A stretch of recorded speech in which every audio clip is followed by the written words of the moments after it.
Snowflakes were falling faster now, blurring the windshield as sleet tapped in hard, dry clicks. Mary Anderson pulled her fur collar tighter around her neck and rubbed her leather-gloved hands together to stay warm. The New York City streetcar lurched to another stop. Again. The driver climbed halfway out of the seat, opened the window, and leaned into the freezing wind, wiping snow and sleet from the glass by hand. Mary watched him shiver, exposed to the storm, just so he could see where he was going. There has to be a better way, she thought, and soon after, she found one.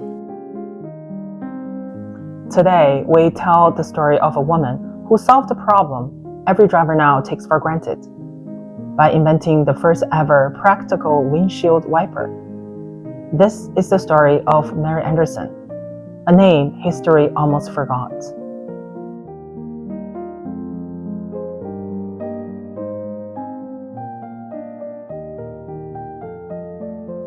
Welcome to Life Stories of the Unknown. If you enjoy stories like this, please consider subscribing. Your support helps keep these stories alive. Mary Anderson was born on February 19, 1866, at Burton Hill Plantation in Greene County, Alabama, into a non-elite Southern family. She grew up with at least one sister, Fanny, who would later become her lifelong companion and business partner. When Mary was just 4 years old, her father died. Though the family remained financially stable through his estate, managing rural farmland without a male head of household proved difficult. After years of struggle, Mary's widowed mother made a decisive move. In 1889, the family relocated to the rapidly industrializing city of Birmingham, Alabama, likely selling their farmland to start over. Almost immediately, they reinvested their resources into real estate, financing and building the Fairmont Apartments on Highland Avenue. At just 23 years old, Mary took on an active role in property management and development, an unusual path for a woman of her time. Growing up in the aftermath of the Civil War, without a father or male protector, Mary developed a fierce independence. In 1893, that independence carried her west. She left Alabama for Fresno, California, where she successfully operated both a cattle ranch and a vineyard, ventures rarely associated with women in the 19th century. In 1898, Mary returned to Alabama to care for an ailing aunt who arrived with trunks of belongings. After her aunt's death, the family made a startling discovery: a large hidden collection of gold and jewelry. The unexpected inheritance gave Mary greater financial freedom, allowing her to travel, invest, and pursue new ideas. One of those trips would change automobile history. What if the windshield could be cleared from the inside the vehicle, without stopping, without exposure, and without danger? Mary sketched an idea: a mechanical arm with a rubber blade mounted outside the windshield, controlled by a lever inside the vehicle. In 1903, she finalized the design and submitted a patent application. On November 10th of that year, she was granted a 17-year U.S. patent, number 743801, for a window cleaning device. It was the direct ancestor of the modern windshield wiper. Her design featured a swing arm mounted on the windshield, operated by a lever inside the car, with a spring mechanism to maintain pressure against the glass. For the first time, drivers could clear rain, snow, and sleet without stopping or leaving their seat. Today, it sounds obvious. By the time, cars were rare luxury items.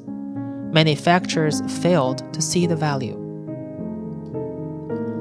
After securing her patent, Mary approached multiple manufacturers in hopes of selling the rights.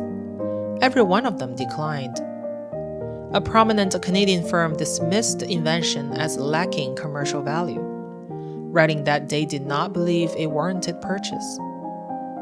Most Americans still didn't own cars, and manufacturers viewed the device as unnecessary, or worse, a distraction. Mary never found a partner to manufacture her invention. When her patent expired in 1920, the automotive world was finally changing. Car ownership surged, demand exploded, but by then, it was too late. In 1922, Cadillac introduced windshield wipers as a standard feature. The rest of the industry soon followed, profiting handsomely from an idea Mary Anderson never earned a cent from. As windshield wipers became universal, her name quietly disappeared. History favored those who scaled the invention, not the one who conceived it. Later writers mistakenly credited others, including industrialists who built fortunes using designs rooted in Mary's original patent. Her contribution faded into obscurity. Yet her idea endured and inspired further innovation.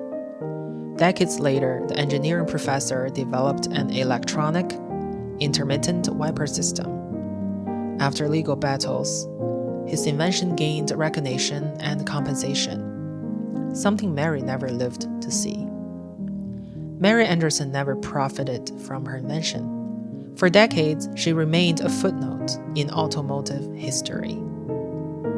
It wasn't until 2011, more than half a century after her death, that she received formal recognition when she was inducted into the National Inventors Hall of Fame. Mary lived a long, respected life in Birmingham, continuing her work in property management and community service. She was deeply involved in her church and remained independent until the end.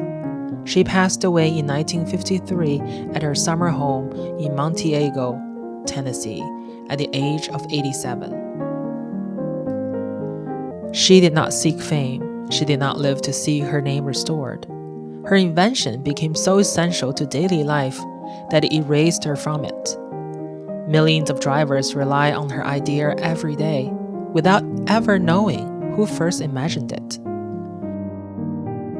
History eventually caught up with Mary Anderson, not with applause, but with use, and that may be the most enduring recognition of all.